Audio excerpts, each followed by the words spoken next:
Hey guys, welcome to Chief Concerns. Another week, another look at the hot topics of the offseason. We're here with our hosts, former tight end Jason Dunn and former cornerback Eric Warfield. Today, we're getting into the latest rumors and potential movement we'll be seeing throughout this offseason. We saw some today.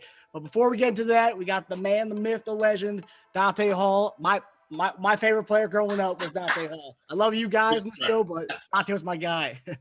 Appreciate that, my man. Appreciate that. It was funny too. When I was younger, going into youth league, my first year ankle biters, I remember coach asked me what position I wanted to play. I didn't know any better. I want to be a kick returner. Like, oh, okay, we'll get you to do that, but what position do you want to play? I was like, nah, I just want to be a kick returner like Dante Hall. You ever take one to the house? I did in high school. One in youth league and one in high school. Okay.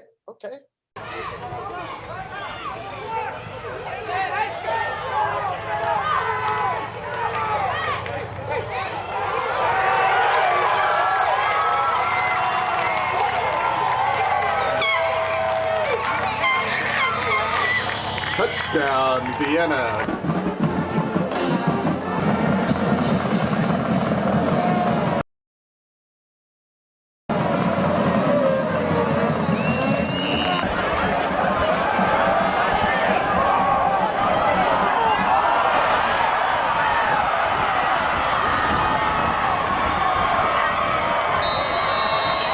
Yeah, you know what it feels like. Of course, yeah. And I had another one, but they called it back because there was a block in the back, so they brought back the 20. So, but only one counted. That's the worst.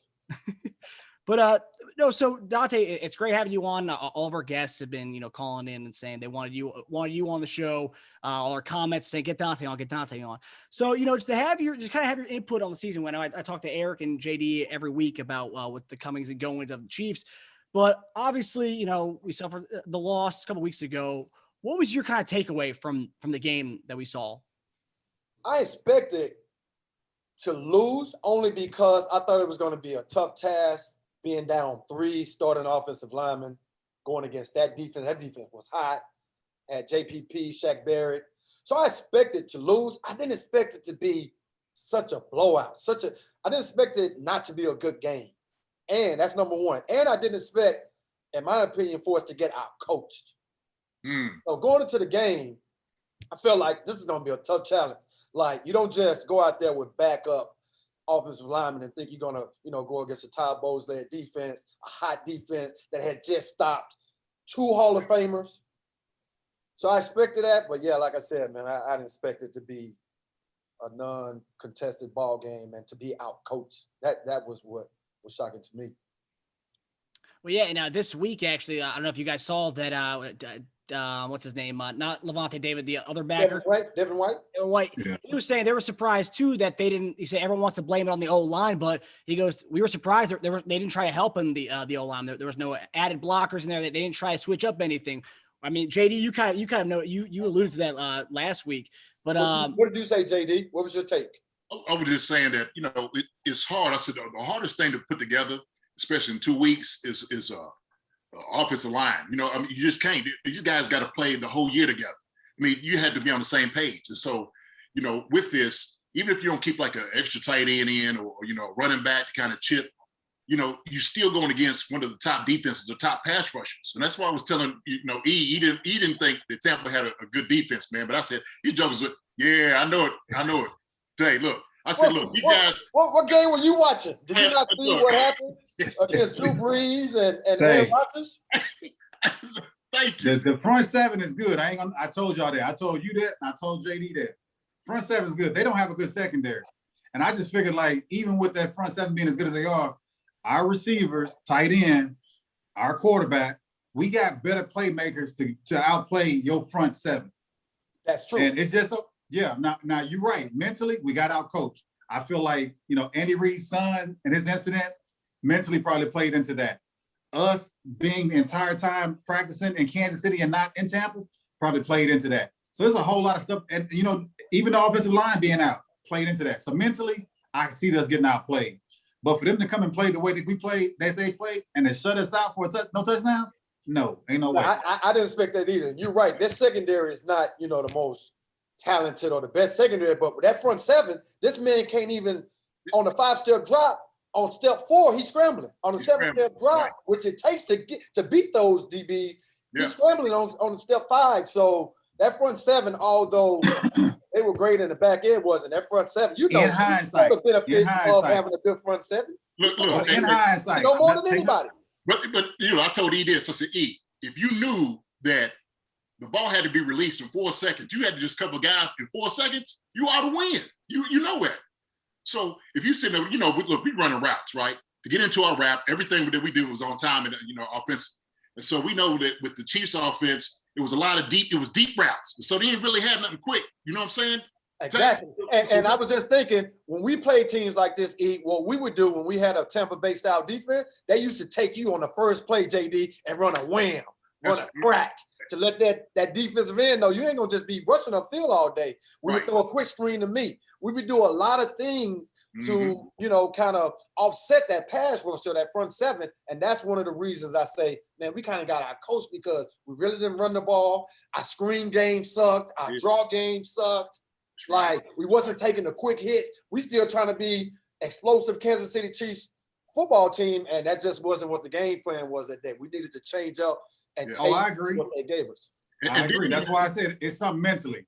Like, they were affected by a whole lot going into it. Yeah, you're right. A lot and I think they was overconfident too.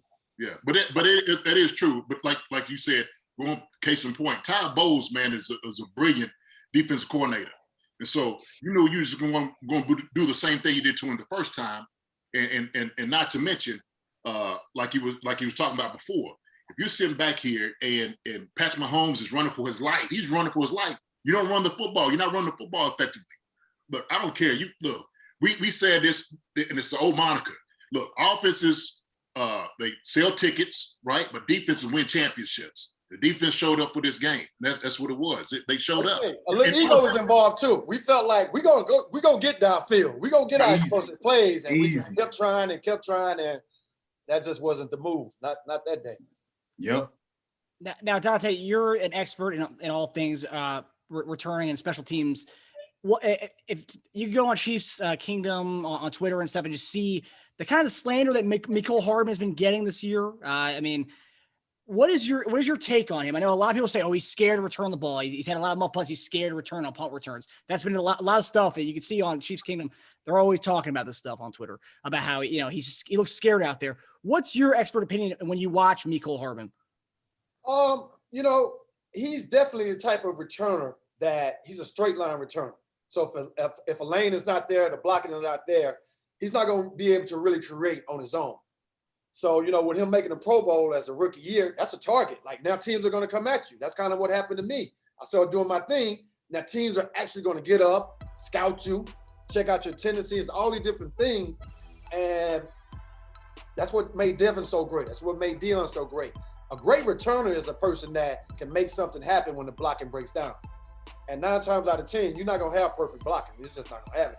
Yeah. So for me, I don't think he's scared. I just think, you know, when he's more straight away. Yeah, he's straight away. And if it's nothing there, then he's not going to be able to do much. That's not his game. What do you think about his decision making? I said a lot of decision making he made, man. He made a lot of he fumbled a lot back there because he would just make some bad decisions. Man, that big one that almost cost us against Buffalo.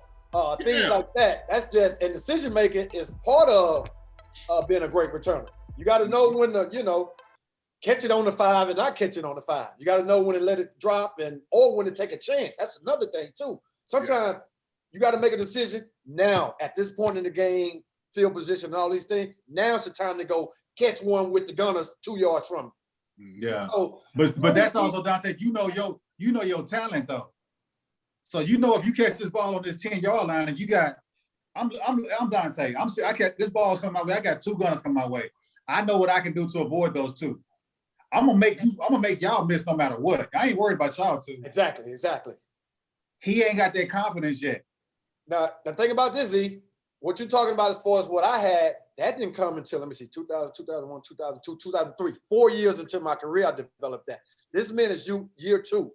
I know he had the fast success as a rookie making a Pro Bowl, but he ain't seen it all yet. He ain't had 4 years of experience that I had when I had my breakout year. So what I would say to those Twitter heads and Chiefs Kingdom people that's bashing him, I didn't become the X factor, the human joystick, until year 3, year 4. It took me a while to gain this knowledge. So be a little patient with him.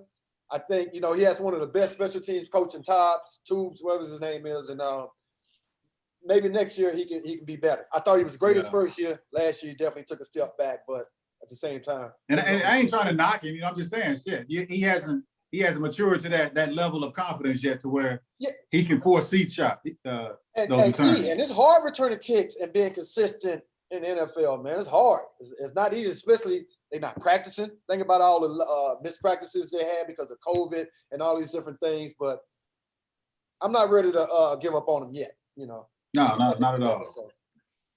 Now, Dante, I know we have 5 minutes with you left, but talk to us about who are your personal top 5 return men of all time? You want it in order or just any 5? We can go in order from 5 to 1, yeah. 5 to 1, okay. 5, I would probably start number 5 with Brian Mitchell.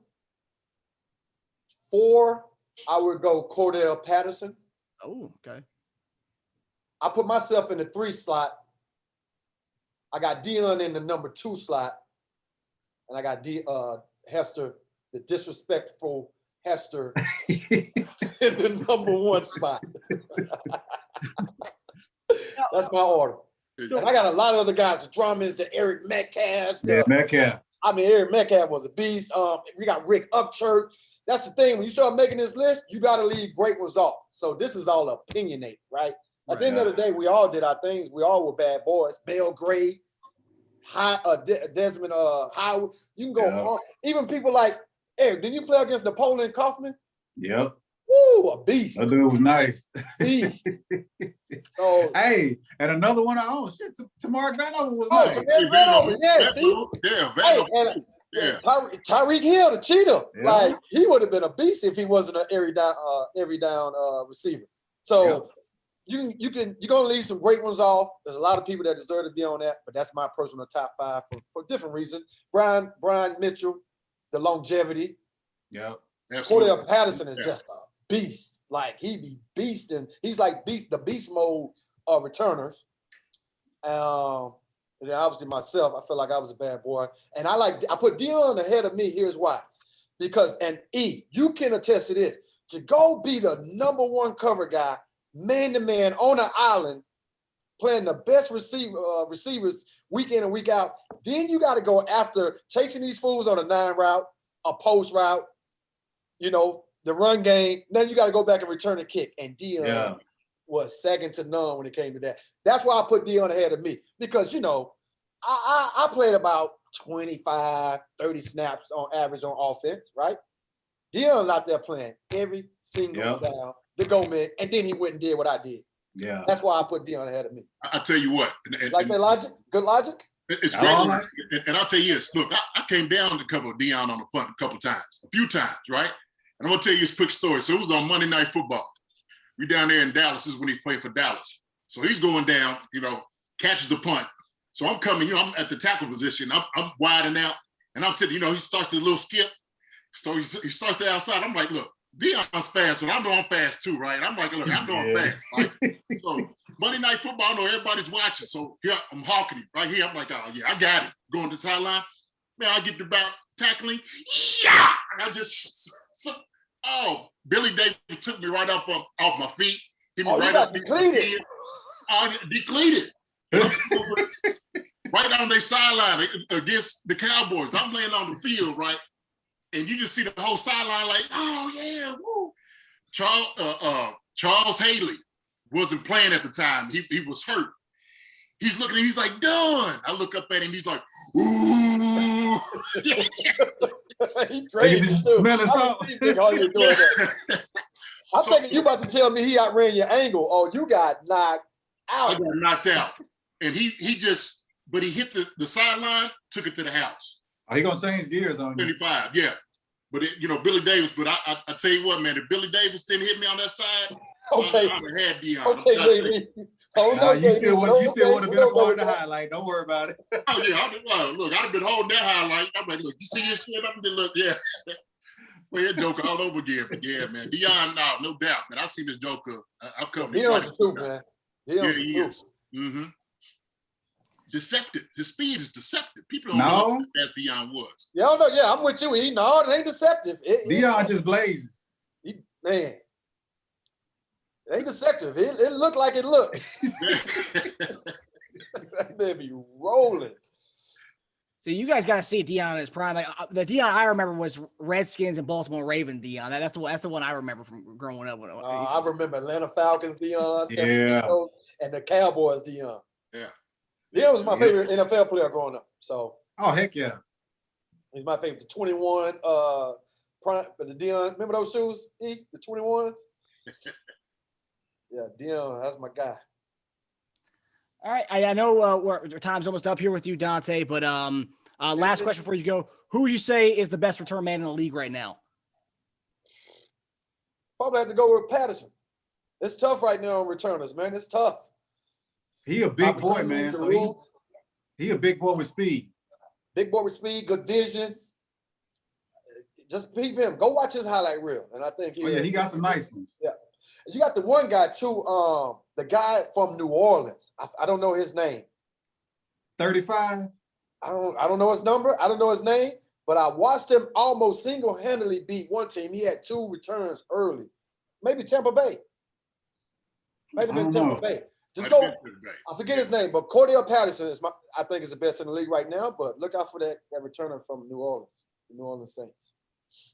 Okay. All right. Well, get them clubs ready, man. I'm ready to see you. I'm ready to hit that course. Hey, when y'all get rid of that snow, I'll be down there to check you off again. Ready? Yeah, all right.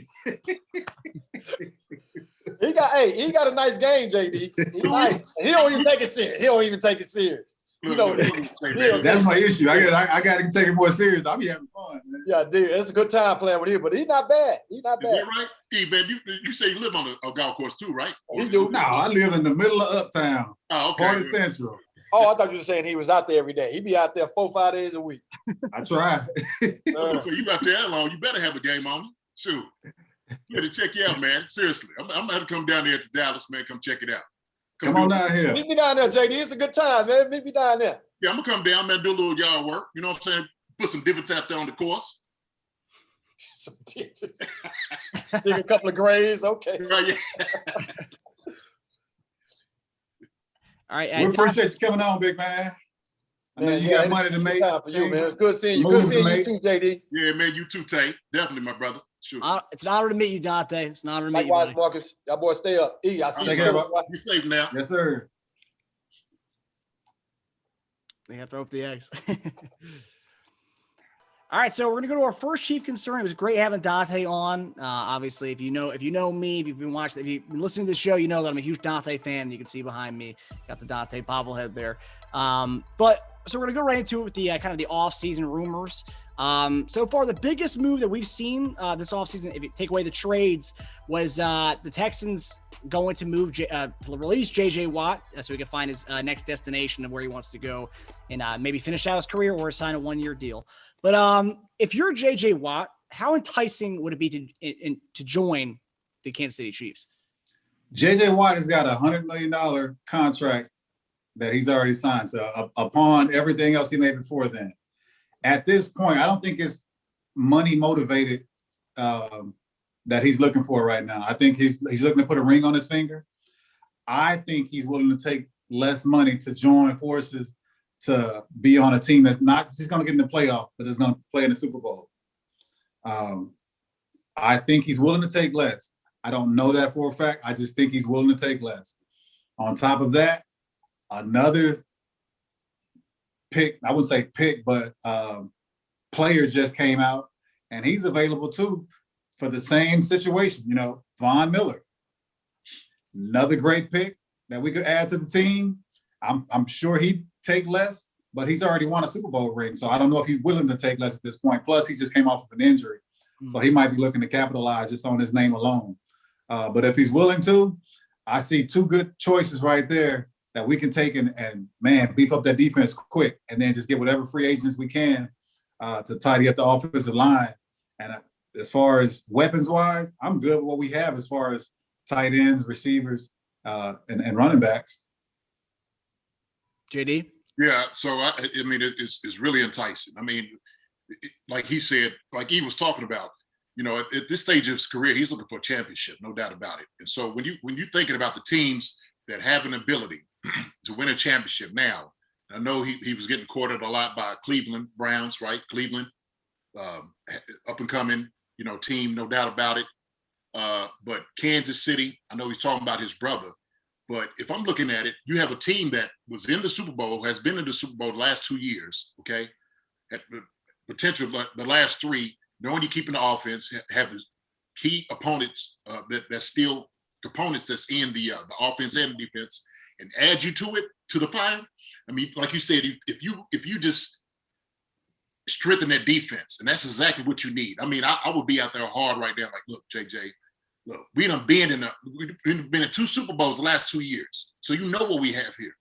We have you in here. There's no doubt we'll win Super Bowls as long as you're here. As long as you want to play, we'll bring you in and keep winning Super Bowls with you in here. And just his element as far as like what he would do in the locker room, okay, his leadership.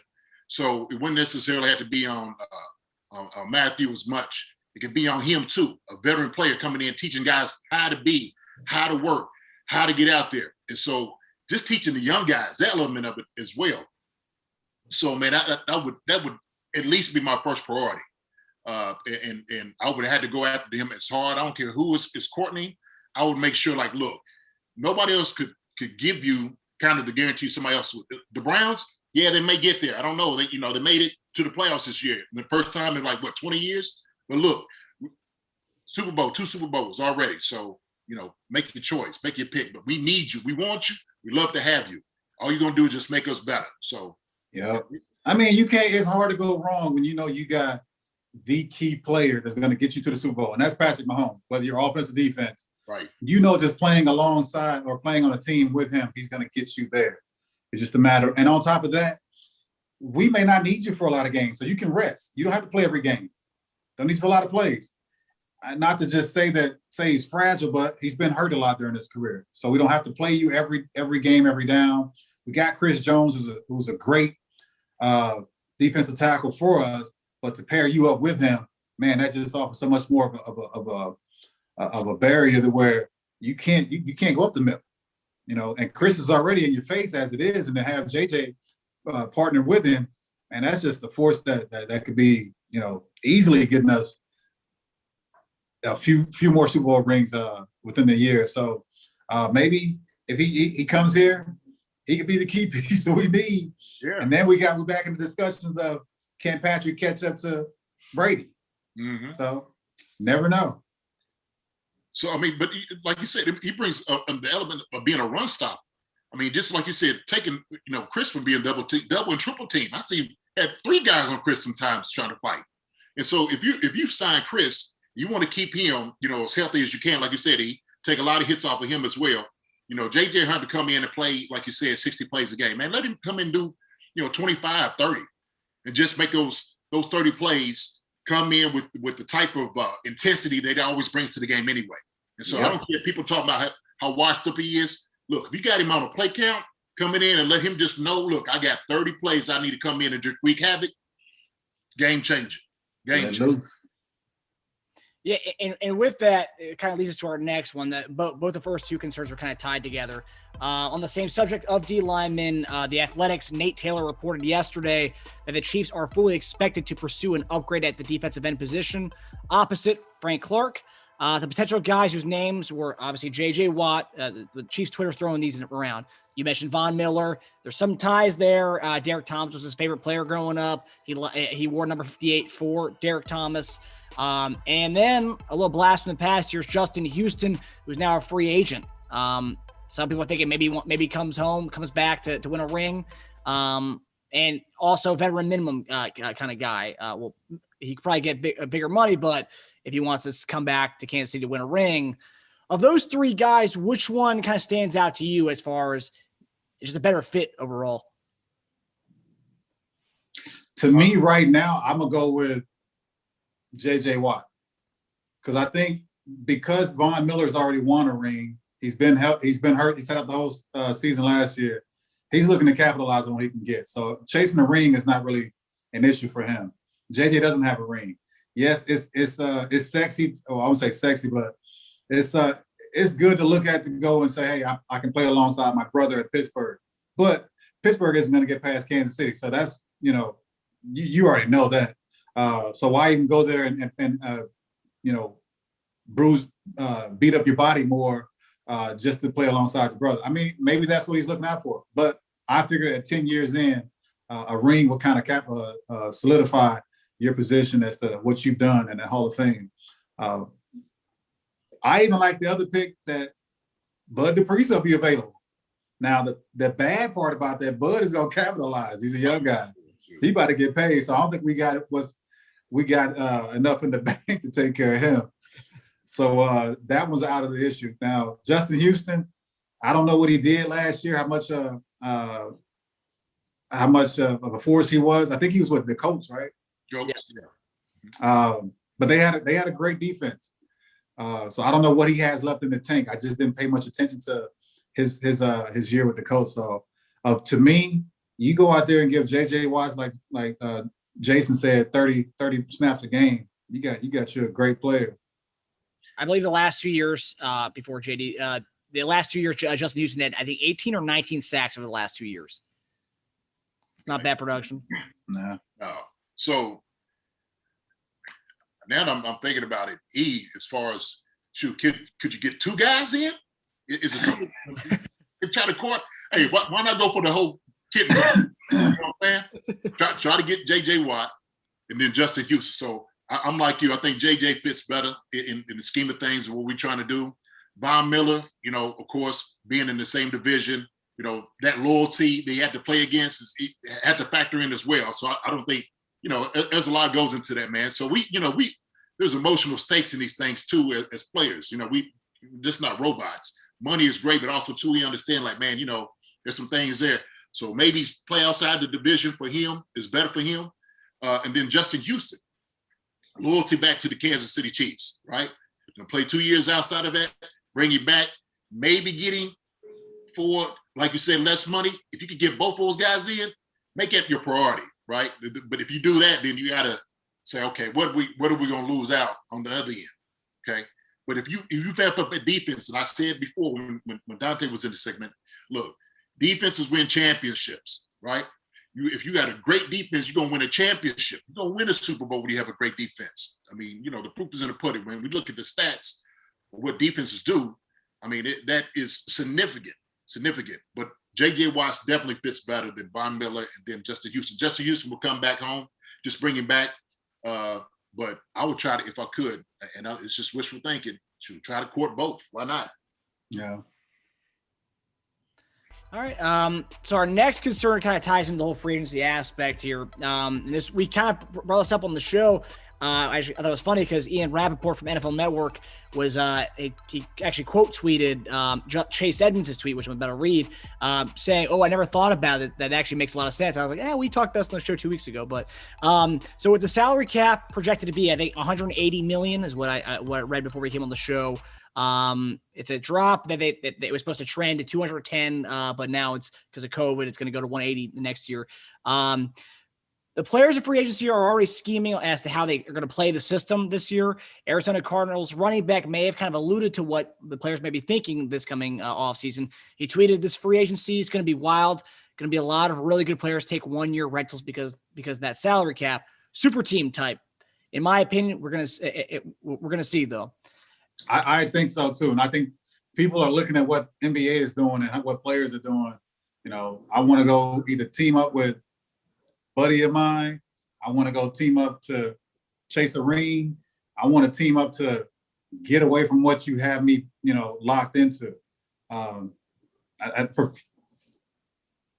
think the NBA is changing up a lot of what we see or what we know. Because, Deshaun Watson is doing the same thing. It's like, I know I'm tied into this contract, but I don't think you guys are helping me help you make us a better team. So I want out. Like, I want something different. So players are trying to opt out now. So it's a thing. Yeah, it's definitely going to be crazy. And I do believe it's going to be like one of those years, rentals. And so that's kind of alluding to what we were talking about, like J.J. Watts, Like I said, Justin Houston, trying to get these guys in for like that 1 year deal. Take less. Yeah, take less. So why not win a championship? And then we'll see where it goes after that, right? Because then after all this is over, the COVID, we get a handle on all these things. People can come back to the stadium. Money's going to go up, TV deals and whatnot. And I could just imagine probably what the NFL did on TV wise, as far as like, what they was able to bring in revenue. So you're going to see a lot of that, 1 year rentals. Is it going to be, and so so I guess the difference is, when you're dealing with, the NFL, the number of guys that you got, right, is different from the NBA. And then it's like, where guys going to, try to go? You know what I'm saying? Is that, because you ain't going to be able to sign everybody. I don't care. Everybody, hey, look, I want to come over here. And look, we ain't got enough for your services. I know you're going to try to hit us over here for that 1 year deal, or, we'll try to take less, but we just ain't got it for you right now. But you also know that they can figure out ways, like they can go in there and do what they have been doing to Tom Brady over at New England. We know you're supposed to make this amount of money during this season. How about we just give you this chunk up front, cut the salary cap down, and just bring somebody else in? So it all looks like they're paying you less, but they're just giving you more up front. Right. So who say they won't go and do that with Patrick? Patrick's like, okay, we can take this guy right now if I take this amount of money and just take it up front instead of over the season, just to bring in a certain guy. Yeah, or backload it, like you said, with Patrick. Yeah. And if you're doing the 10-year deal, whatever he's doing. But he gonna make his money no matter what. Oh yeah. Well, yeah. Look, you make sure if I cut down all this money right here, you better have this check on the back end for me too. All right. So no, that makes sense. Defer the money, whatever. Yeah, that does make sense to bring guys in. I mean, why not? Why not do that? I mean, if the ultimate thing is to win the Super Bowl, and like you said, if it gets past the point of winning money or getting money, then yeah, guess what? Super Bowl. We're talking about legacy. In his mind, he's like, look, absolutely do it. Yeah, bring JJ in. Should bring Justin Houston in. Can we get both of them? What do I need to do? So I don't think he'd be opposed to that whatsoever. Even in non-salary cap, like this kind of weird year with the salary cap and not going up as high.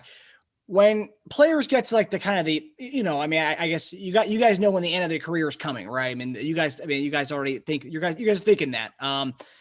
When you know, right? But at the end of your careers, are you guys looking for the biggest deal you can get, or you're like, you know what, I want to get a ring, so I'm going to look for the best opportunity that I can get. Man, everybody's situation is different. there's some guys who sign and have decent careers and that don't get the, not everybody's gonna get a quarterback contract. Not everybody's gonna get a Pro Bowl, either receiver, D-line type of contract.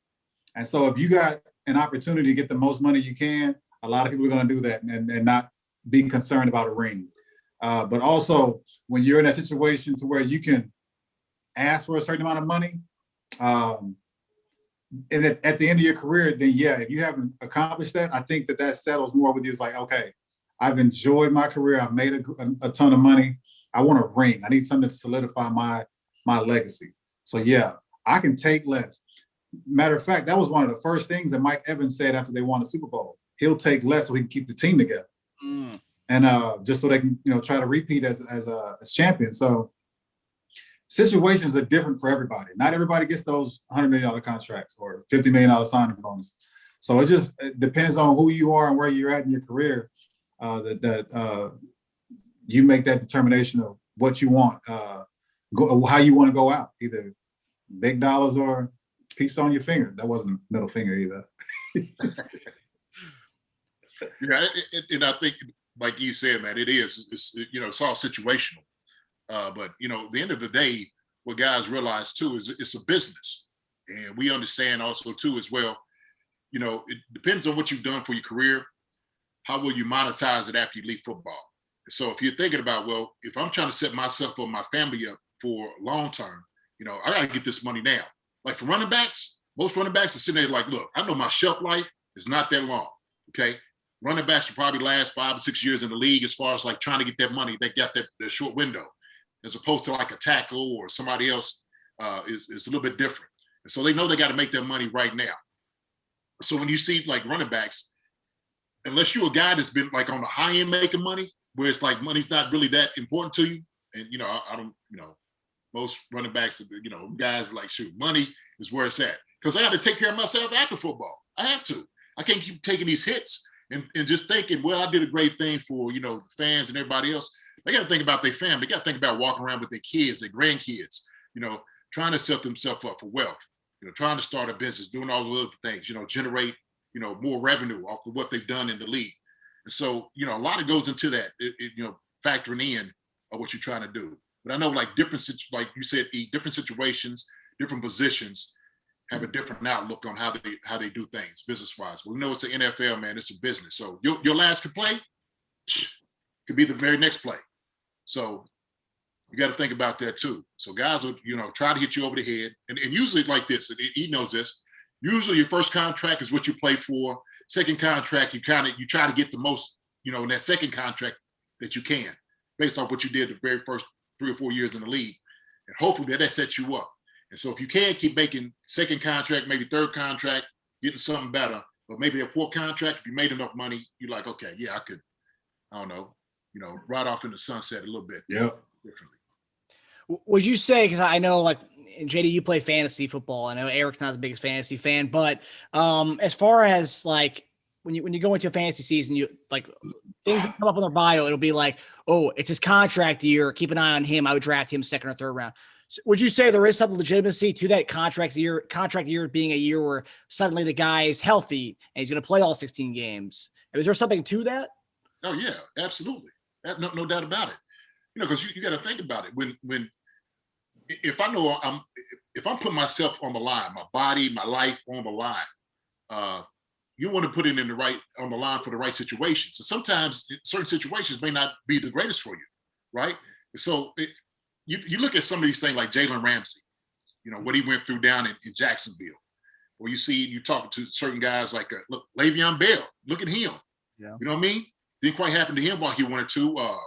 Melvin Gordon. So you start seeing guys that yes, a contract year. Are they going to be able to make this? Or are they going to come into camp early? What are they going to do? Are they really working out? And so you got to factor these things in. And it's a telltale sign, man, that guys are thinking about their future, which you should do. Because it is a business. It's like any other business that you do. Whether you work in real estate, you work at the Capitol, or in the government, whatever you do in the doctor's office, you got to worry about your future. So do what you can. JD, I mean, not as JD. E, do you have any comment on that? On the whole like contract year being like one of those things where a guy's gonna play his heart out, or no? As a professional athlete, I figure you're gonna play your hardest no matter what.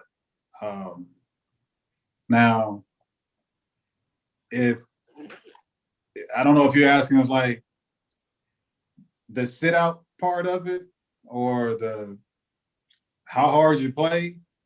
Yeah, like if you're coming into your contract year, right, E, and that's what the way I looked at it. If you come into your contract year, and like maybe if you put yourself in jeopardy, and they're telling you like, look, we want you to run the ball, I don't know, 35 times. You know what I mean? And then all of a sudden, when you're coming up for your contract year, it was like, well, what am I doing? What am I doing this 35 for? We're not going anywhere in the playoffs. I'm not getting, you're telling me to put all this effort into it and play as hard as I can, but yet y'all still don't want to pay me. This is going to be my contract year. I'm going to make sure that I'm not being beat up just in case I become a free agent. So it's kind of like the Derrick Henry situation before he got the big contract. Yeah. Because he had already proven himself. He knows what he's worth. Yet they didn't sign him to the long-term contract. I think Ezekiel Elliott had signed his and had set the standard. Yep. And they the next year was Derrick Henry's. Well, he had an opportunity. Well, I think it was more so if he could set that year out or not went into camp, and he went right in. I'm like him. Like I know what I'm capable of doing. I also know my worth. If you're gonna pay this running back at his statue doing what he's doing, this amount of money, I know what I'm worth. And like, as JD said, like being a running back, you never know when you'll take that hit, make that cut that could jeopardize your career. So yeah, you're putting it on the line, when yet you haven't gotten the contract, so it's risky.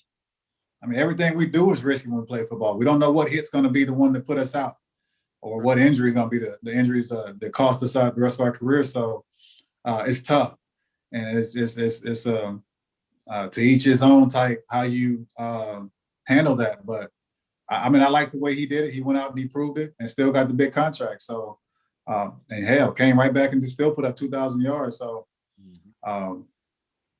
every situation isn't the same. Every agent isn't the same. So it's just a matter of what you got going on in your life to where that contract is the utmost important thing, or what you do stat-wise to cement your legacy.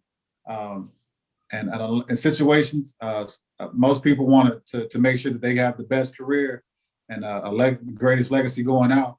But in the long run, heck, you at least want to make sure that you got the contract to set you up for the rest of your life to where you don't have to do anything afterwards. I'll give you one more. Dak Prescott. We think about Prescott, right? So he was, pretty much looking and try to get signed a long-term deal with Dallas. Ends up getting hurt. And so now everything is put in jeopardy as far as like what he may earn later on in his, going forth in his career now, right? Because of the injury that he sustained for Dallas. Now signed a long-term deal. I think he got the short end of the stick, man, in Dallas. I really do. That's just for Dallas, though. So the thing that I think what Dak has done living here, Dak has raised his stock just by not playing, because it showed what the team is without him.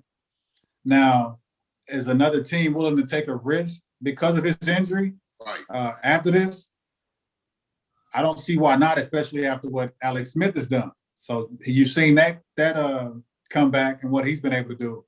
Although he hasn't been the same player since, Dak is a lot younger. Mm-hmm. So hopefully Dak can come back, do 3/4 of the things that he did before. But I just think that at some point he's going to get that nice contract. He's way too young, way too talented. Yeah. Now, whether Dallas gives it to him or not, I don't know. All right. Well, that brings us to our next chief concern, which is also talking about a Texas quarterback. It's the newest Deshaun Watson rumor. So last week we kind of talked about how the Raiders were seemingly interested in Deshaun Watson, but now another AFC West team is involved. It's the Denver Broncos. And they've inquired about getting his services, and they're trying to look and see what they can do to get him. Between the Broncos and the Raiders, which team would you fear more if they got Deshaun Watson playing this team? The Raiders, because they got more pieces. They got an all-pro tight end. They got a great running back, and they have some good wide receivers. The Raiders have everything they need to win. They just can't get over the hump of the Kansas City Chiefs. Mm-hmm. Got a pretty good defense. So yeah, I agree with you. But yeah, the Raiders, without a doubt. If he went to the Broncos are a young team. He's got a couple pieces in Broncos, but there's a lot of work they got to do. He's going to make them better no matter what. Oh yeah, no doubt about it. They got a long way to go, man, in Denver. But they won't beat Kansas City. Now, they have a chance if he goes to the Raiders to beat Kansas City, because their tight end is just like ours. He's kind of unstoppable, and they got a lot more pieces on offense. So, yeah. And this is one thing, JD, you kind of talked about the running back, the modern day running back situation last segment. So another rumor, it has nothing to do with the Chiefs or AFC West at all, but Carolina has said that they would be willing to part with 3 firsts and Christian McCaffrey to get Deshaun Watson. Now, what do you think about that trade in general for Carolina and for the Houston aspect of that? Jeez. Hey, my opinion, man, McCaffrey's a beast. I don't care what he's proven himself each year against every defense. And the only thing right now that's hurting him is durability. And that just happened with this past season. I think every other season he's played the entire year. So this might be his first year that he's had to sit out so many games. But dude's a great player. I've watched him since he came in. And whether he's running the ball out of the backfield or catching it, he's a all-around, all-purpose player. Now, is he going to change the dynamics of a team the way Deshaun Watson? I don't think so. But will I be willing to give up that much? I don't think so either. Shoot, hey, look, I tell him, look, if you put a deal like that on, take it. Hey, take it. You got a deal. What I sign? Yeah, man. I mean, look, Christian McCaffrey's dynamic, but to give up all of that, woo, man, that's a lot. It's a lot. I don't see it. I don't, I ought to ask somebody, what are you smoking? Who made it? You ain't lying. Who did that? Who asked for that? No. Carolina. Yeah. I'm like, oh, no. Well, I mean, if you look at the logic, I mean, I get the logic behind it is, so McCaffrey's pretty much gone most of this year. I think they lost like 8 or 9 games within 8 or 9 points or something like that. And they had Teddy Bridgewater and they had Mike Davis. They're saying, dude, we have DJ Moore, we have Robbie Anderson, we have Curtis Samuel, and we can put any running back there with Deshaun Watson, and we can win. That's their logic. But I just think you don't usually see the NFL trading first round picks like you do the NBA. No, that dude came back and there was a significant change in their offense with Bridgewater. He goes out, things fall apart again. So he's a difference maker when it comes to them being a successful team.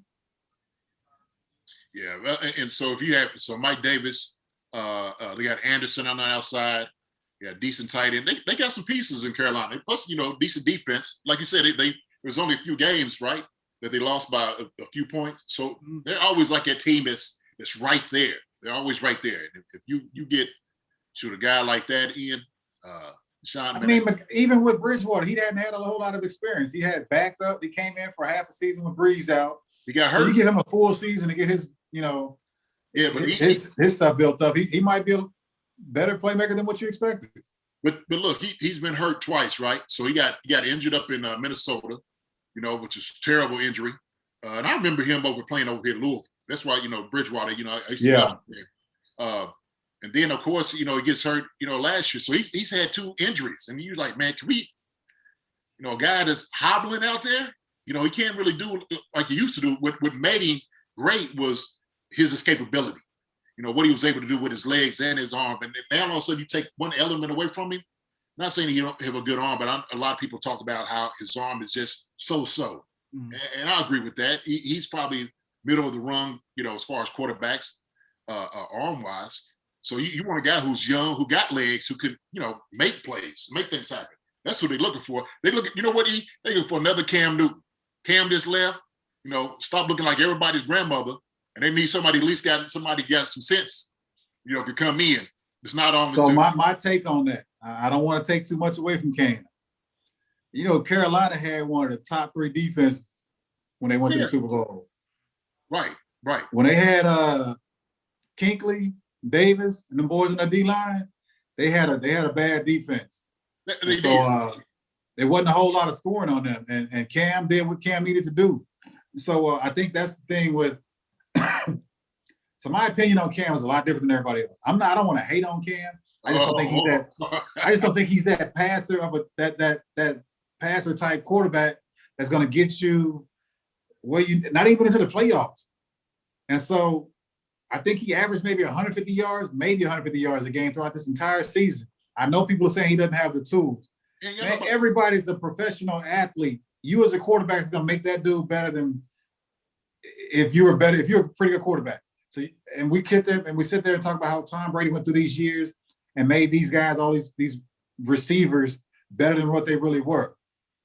I'm not saying that Cam Newton's anywhere close to Tom Brady, but you just see that as a better playmaker and better vision as a quarterback, you can make those guys either what they are or better than what they are. Now, granted, they're professional athletes also. All right, let me say this, okay? All right, and I know it's the Chiefs' concerns, but I'm going to talk about this real quick. All right, the notion that Tom Brady didn't have, he made these receivers, okay? That joker had Troy Brown, Deion Branch. We're talking about the later parts. So when he was with Edelman and Hovind. Is it Hovind? I think it was Hovind. Chris Hogan, who's now a lacrosse player. He went to the professional lacrosse league last week. Hogan, Amendola. Look, he's had he's had guys around him. He's had a running game. Plus, he had one of the top defenses. Man, his first, I think, 4 or 5 Super Bowls he's won. I mean, we can't get past this. I don't know where. Okay. Look, I'm not taking away from Tom Brady being great. I'm not taking away from it. But please, I hate when people talk about like he ain't make no receivers up there. Man, look, the jokers he had up there.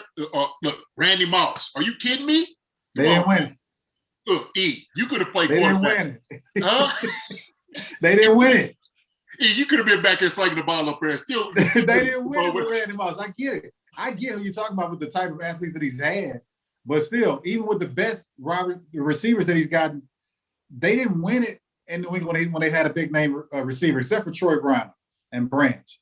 Outside of that, none of those. Chad Ocho Cinco didn't win one there. Randy didn't win one there. Who else are the big name guys that have come in? Wes Welker. Welker, but again, slot receiver. Yeah. He's not a number one. System. That's a system though. The system. Okay, it is the system.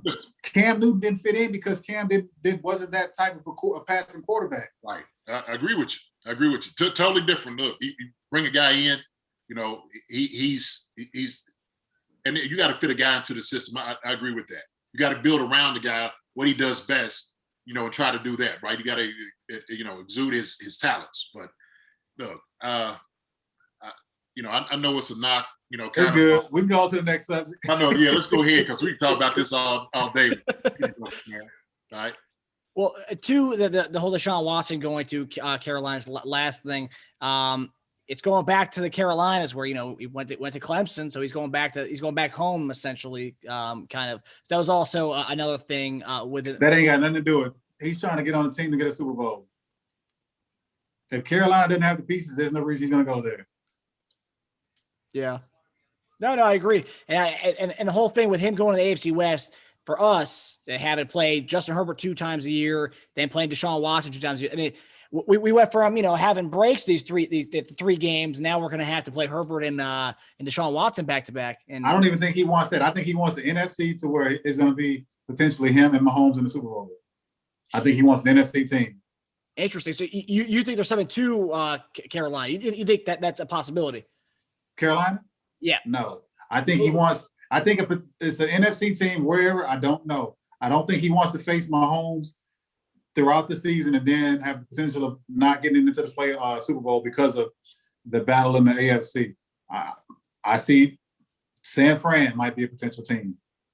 You know, you got Kittle's over there that's unstoppable. You got a couple of pieces there that are really good. Debo Samuels. Debo Samuels. Exactly. So San Fran's a great pick. And, you know, all the amount of money that you're giving Garoppolo, almost switching contracts out with a little bit more with Deshaun. So if that's the fit for him, I don't know. I just think he wants to be on an NFC team, potential him and Patrick Super Bowl. Yeah, I think the only thing with that would be the division. You're playing Russell Wilson 2 times a year, and you're playing Matt Stafford 2 times a year in that division. That's a tough division overall.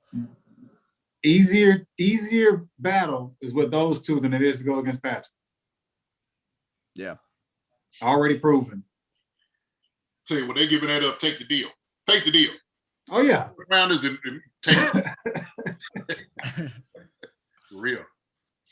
Yeah, it would be smart for Houston to do the CMC deal if that is legit. That rumor, ESPN reported it yesterday. You know, JJ Watt's gone. If Watson would be gone, you get CMC, another guy, you know, to market and put out there. You know. Yep. It'd be fun for them. All right, guys. So our final segment tonight before we end the show is our Chief Kingdom's Concern segment. But this time we're going to go hear from some of our Chiefs Kingdom members out there from Twitter, and we got they're going to join us right now to ask our guys some questions. What's up, my man? What's going on? I see the weather didn't affect you down there. You still got power?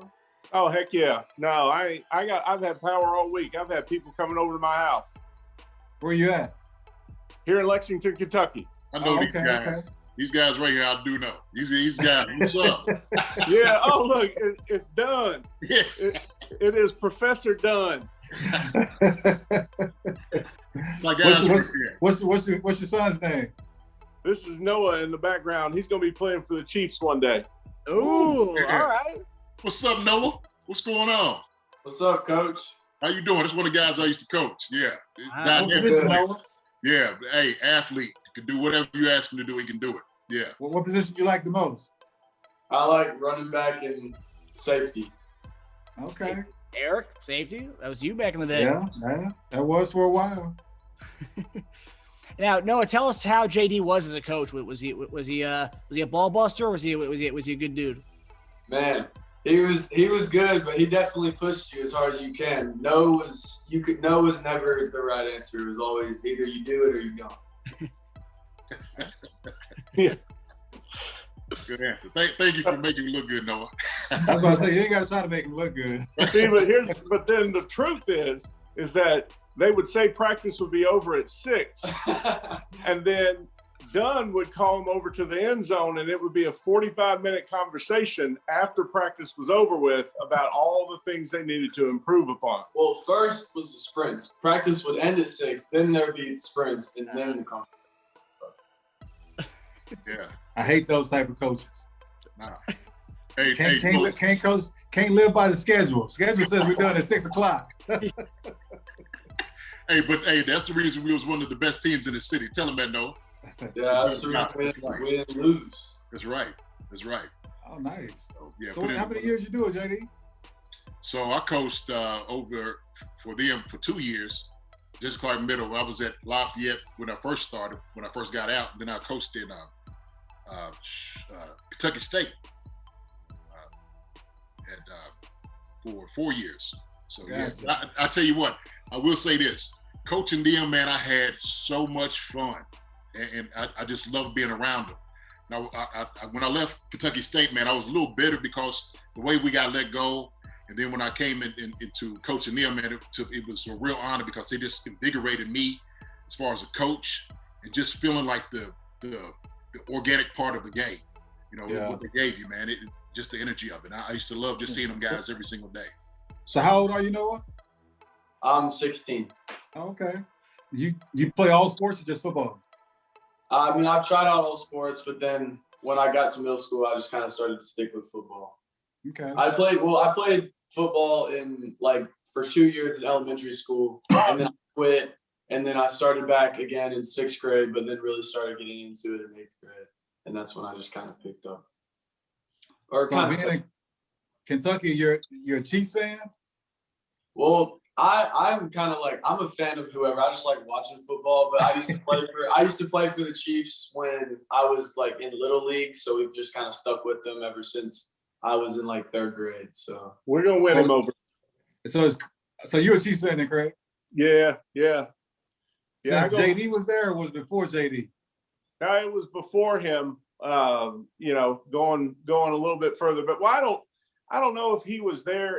See, Dunn and I are about the same age. I think I might be just a little bit older than him. I'm not exactly sure, but going back over, I used to follow players around, and when Montana came over, just watching him and everything that he was doing, him and Tony Gonzalez and everybody. So yeah.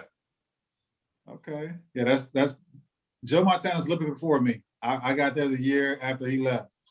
Yeah. So you enjoyed on this segment. We had Dante Hall on here for about 20 minutes, just a little bit before you all. So y'all really enjoy it. So no, you go back and check this out. One of the best returners in the game with Dante Hall, man. And as a football guy, you got to go and watch what he did out there on the field. Noah has no clue who it is, huh? I'm sure he knows. Do you know who It Dante sounds is? super familiar. So He's young. I know he's young, man. The X Factor. He was called the human joystick. Actually, what they called it. When I'm talking about used to make people miss in a phone booth, that's who Dante Hall. That's what was he a receiver? He was Yep. also a receiver. Was he number 82? Yep. Yeah, there you go. Okay. Yeah. Okay. Let me shut my mouth then. I think I saw a clip of him like making 2 people run into each other when he cut back and then the 2 people just like. That was that game against Denver. Man, you need to come around here and stop standing behind me. You need to come and sit down. They need to see you. He making you nervous? Well, sitting behind me, I don't even know. So what do y'all have up for tonight? What's going on with you fellas? hanging out, eating a little dinner. It's funny. We were just sitting talking about weightlifting, and he was weighing himself. He's trying to put on some weight because he's wanting to play a little bit of defense now.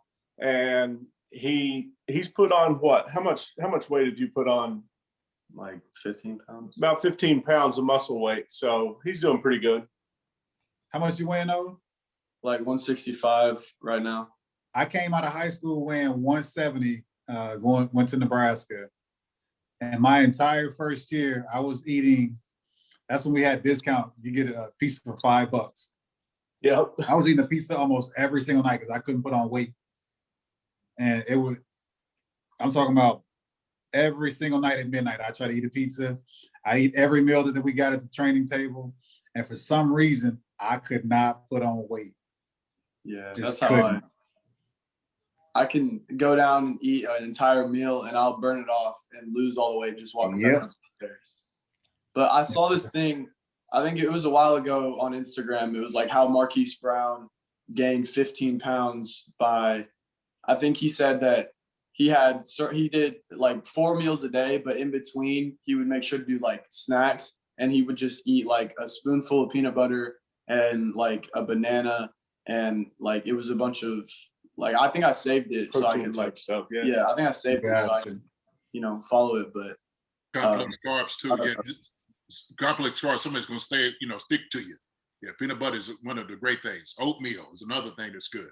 But always eating in between, like you said, the meals, man, is going to do it. It's going to put the weight on you want. Yeah, I eat for breakfast most days. I eat oatmeal and eggs and then I cut up a banana and put it in there. So. Oh, raw egg? No, well, no, not raw eggs. Not raw eggs. I just scramble them and then eat them. I don't use like cheese or anything or like salt or pepper. I just eat them, like just straight egg. Okay. JD and Eric, for a young buck, because I was in Noah's shoes when I was in high school and stuff, trying to bulk up, and I have a fast metabolism like I guess Eric and Noah did or do. But did you guys take supplements when you guys were in high school? Like I know like supplements is a big thing nowadays, but when you guys were in high school, was taking creatine, nitric oxide? We did that in college. It was a college thing. Yeah. So I had heard about, I think we had a couple of guys in high school that probably used steroids, of which I would never say to use. And we even had a few in college from what I understand. But yeah, I've always been scared of putting anything in my body that wasn't natural. So I don't, if I can't go out there and be myself naturally and I got to put something in my body that I don't know what it's going to do to me, then yeah, I never took those chances. I tell you what, now we didn't do supplements in high school, and even in college, they didn't really do supplements. And to be honest with you, I didn't really hear about creatine until I was coming out. I went to EKU, so when the things we were doing, like he was saying, eating a $5 pizza, but also too, that was we getting our meal. We was getting our meal at the training table. So, you get about 4 meals a day if you could, but also in between to eating as much as you could as possible. But that putting the weight on you, that's got to be weight room too, man. That's where you're gonna put the muscle and stuff on is in the weight room. So yeah, it's a lot of. I think one of my friends and one of my coaches had recommended creatine to me, and I'd never really heard of it. And I think like we ended up getting it, but I could never like I don't know why. Every time I would work out, I would just never like use it. I would just kind of like get home and like have my shake or whatever, and then I would just never put it in there. So I haven't really had experience with it. Like it's there, but I've never really had experience with it. So I don't know if it works or not. So I'll tell you this, and we'll talk about this on a different day, but creatine is something that you produce naturally. And you're too young to start doing creatine now. So I don't know who suggested that to you, but I wouldn't do it at this moment because you definitely don't need it, right? So what ends up happening is like any other thing that you produce naturally, when you start taking it, you won't produce it naturally like you should. And so that's part of the drawback of it. Also, too, they was talking about creatine, what it does like to your muscles and the cramps and whatnot, man. So I know you're a lean guy, and taking these things, man. Look, and sometimes people do creatine, and here's the difference, because dudes do creatine to get bigger and bulk up, but they're not athletes. That's the difference. They're not football players. And so some of these guys are just gym guys, gym rats. You ain't trying to be a bodybuilder. You're trying to be a football player. And you got to be pliable with your muscles. All those things, man, come into it. And so when I talk about, man, your athleticism, Noah, those things like that, you don't want to harm in any other type of way or hinder. So creatine is something I wouldn't do right now, not at all. I'm too young for it. So I just sometimes you got to, and you'll watch it, and we'll talk about this. Some of the sources you got to check your source about who you're getting this from and what they are trying to do with their lives and what they're suggesting it's for. Because every guy that's out here saying this don't quite know nutrition like they should. You know what I mean? So yeah, the creatine, stay away from that when you're young. You don't need it, not at all. Yeah. Cool. I'll keep that in mind. I'll keep like just setting up there. I won't look at it. Hey, call me. Y'all got my number. Call me. So y'all know y'all can talk to me anytime y'all want to. All right, we need to have a conversation. So these two guys know how to take care of their bodies. All right, these guys were some of the best.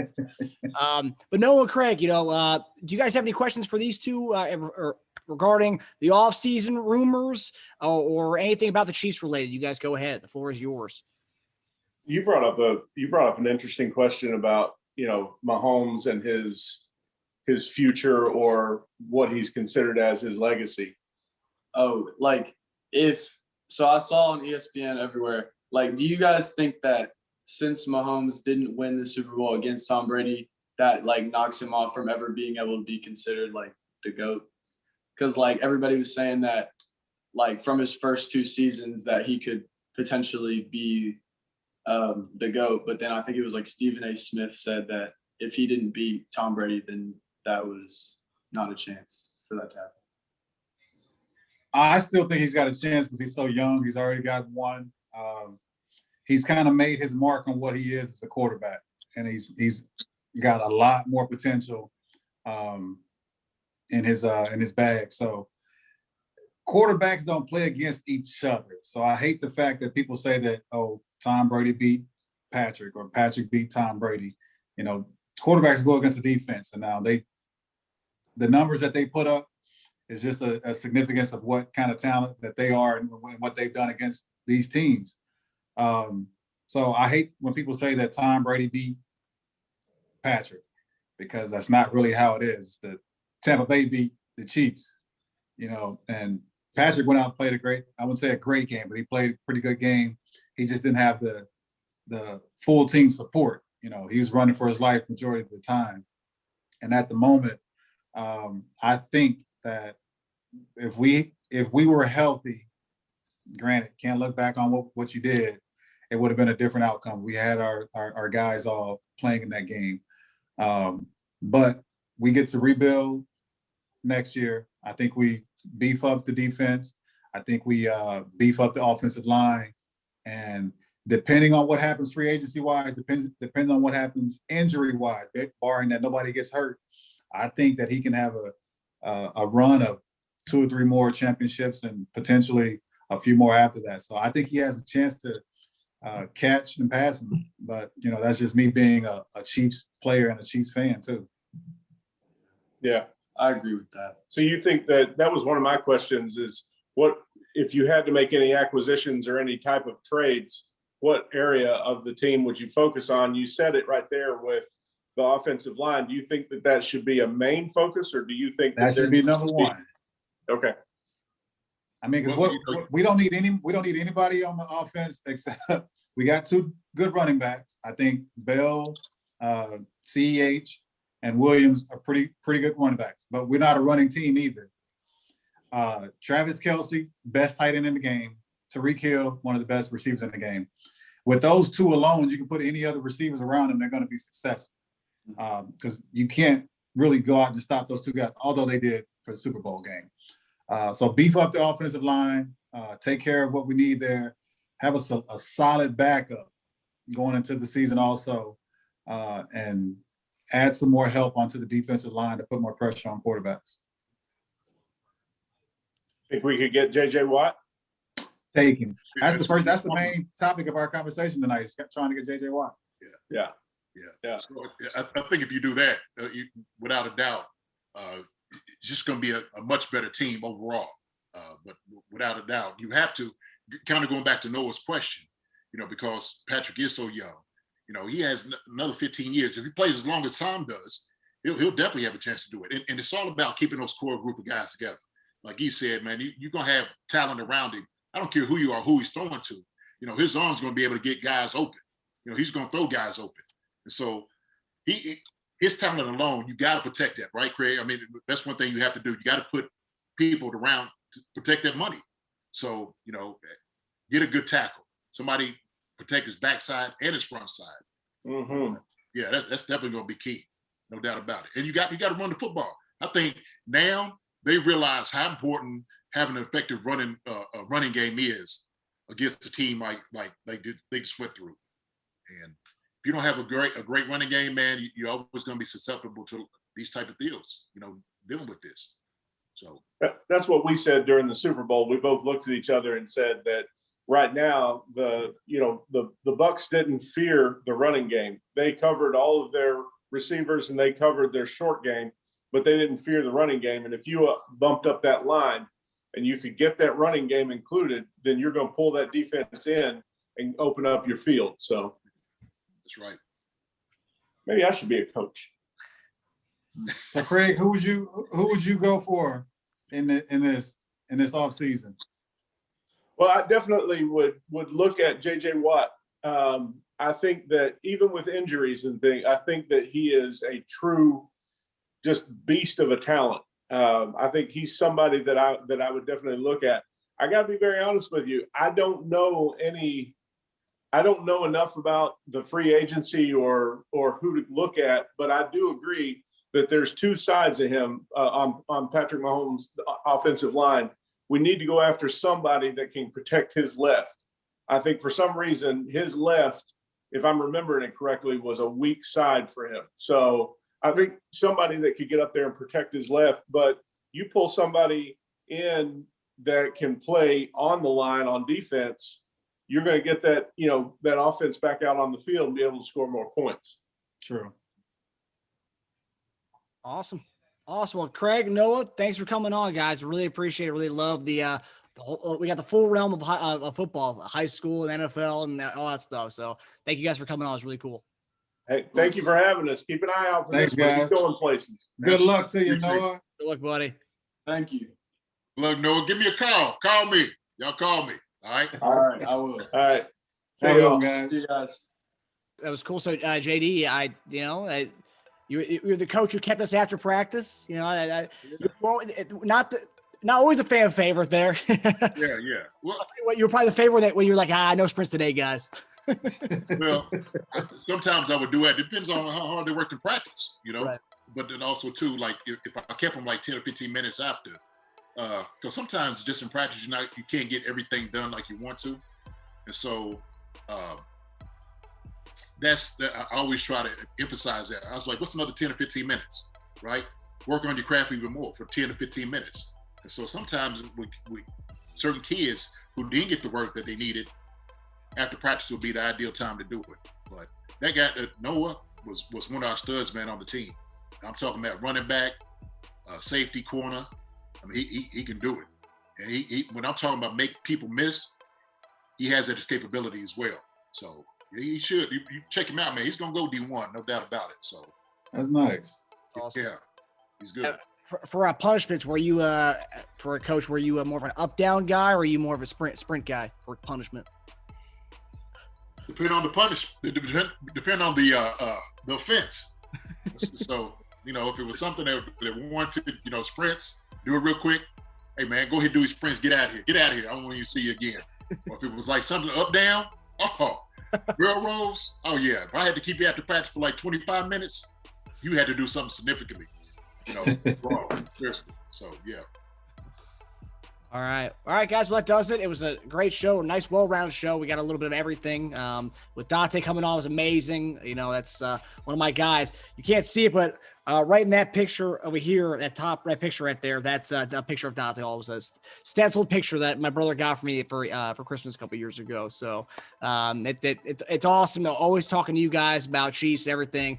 And I'm serious when I say I'm starstruck every week with you guys. So, and you guys have kind of gotten me out of this, being less starstruck because I'm with you guys all the time. I feel like I'm not one of you guys, but I'm with you guys. So yeah, you guys vouch for me. So it makes me feel good. But yeah, no. So next week we're going to continue let's talk about the off season and obviously as every week goes, we start to see more rumors and stuff. So we'll continue to talk about that. And then we're going to try to get more people from the Chiefs Kingdom to come on and speak to us and ask questions like we saw with Craig and Noah tonight. So as always, if anyone in Chiefs Kingdom has any concerns for these guys, please tweet at us at @ConcernsChief, and please subscribe and follow Chief Concerns on YouTube, Spotify, Apple Podcasts. Gentlemen, always a good show. Have a good one, gentlemen. All right, man. Y'all stay safe. Yes, All sir. right. You too. Stay warm out there. All right, for sure.